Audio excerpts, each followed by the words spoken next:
Seoni national highway 44 पर हवाला की मोटी रकम लूट का मामला अब और भी उलझ गया है। जिस केस ने पुलिस की साख पर सवाल खड़े कर दिए, अब उसकी जांच सिवनी से हटाकर सीधे जबलपुर भेज दी गई है। जबलपुर के आईजी प्रमोद वर्मा ने खुद कबूल किया है, मामला बेहद गंभीर है, जांच का विषय है और जो रकम जब्त की गई है वो भी जांच के घेरे में है।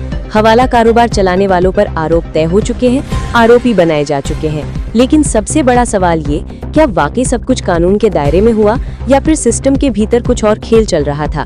क्योंकि खुद आईजी ने माना जांच में त्रुटियां पाई गई हैं, यानी कहीं न कहीं गड़बड़ी तो हुई है। यही वजह है कि जांच अब आईपीएस अधिकारी जितेंद्र सिंह को सौंपी गई है। आईजी का कहना है मामला संवेदनशील है, इसलिए जांच में वक्त लग रहा है, लेकिन असली झटका तो तब लगा जब पुलिस पर दर्ज मामलों को लेकर सवाल पूछे गए और जवाब मिला गोलमोल। कोई सीधा जवाब नहीं, सिर्फ जांच की बात। सवाल उठता है, क्या पुलिस खुद अपने लोगों पर कार्रवाई से बच रही है?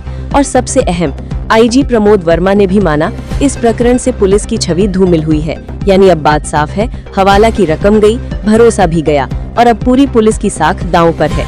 जांच के नतीजे क्या लाते हैं ये आने वाला वक्त ही बताएगा, लेकिन फिलहाल सिवनी से लेकर जबलपुर तक इस हवाला कांड ने मचा दी है सनसनी। इस गंभीर घटनाक्रम में जो एक प्राथमिक जांच पुलिसकर्मियों के संदिग्ध आचरण के संबंध में संस्थित की गई है, उसकी प्रगति को जानने के लिए मैं यहाँ पर आया हूँ। वरिष्ठ अधिकारियों के साथ में चर्चा की है और उसमें गति लेकर के आ रहे हैं और जल्दी ही उसको कंक्लूड करेंगे।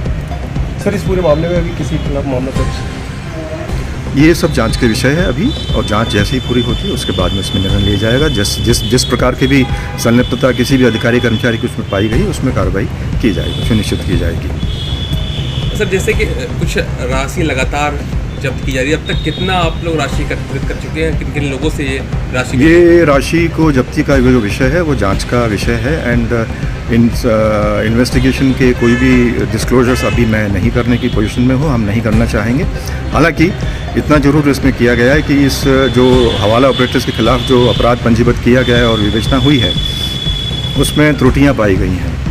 इसके कारण उस विवेचना को, उस अपराध की विवेचना को सिवनी ज़िले से ट्रांसफ़र करके जबलपुर ज़िले के एडिशनल एसपी श्री जितेंद्र सिंह जो वहाँ का क्राइम देखते हैं उनके हस्तगत की गई है और इसी विवेचना में वरिष्ठ स्तर पे जो भी त्रुटियां हुई हैं उसके संबंध में show cause notice explanation call किया गया है। सर, कब तक जांच पूरी हो जाएगी? क्या जांच जल्द से जल्दी पूरी होगी? इसका निश्चित समय अवधि दी गई थी 3 दिन का, लेकिन जांच, जैसा कि आप सभी जानते हैं, काफ़ी बड़े स्तर की जांच है, तो उसमें कोई भी किसी भी प्रकार की त्रुटि हम एक्सपेक्ट नहीं करते हैं, इसलिए उसमें थोड़ा सा और समय उसमें दिया गया है। क्या सर माना जा सकता है कि और भी निलंबन होंगे इस पूरे मामले का? जो भी नाम सामने आएंगे, जैसे फैक्ट सामने आएंगे, उसके आधार पर कार्रवाई होगी।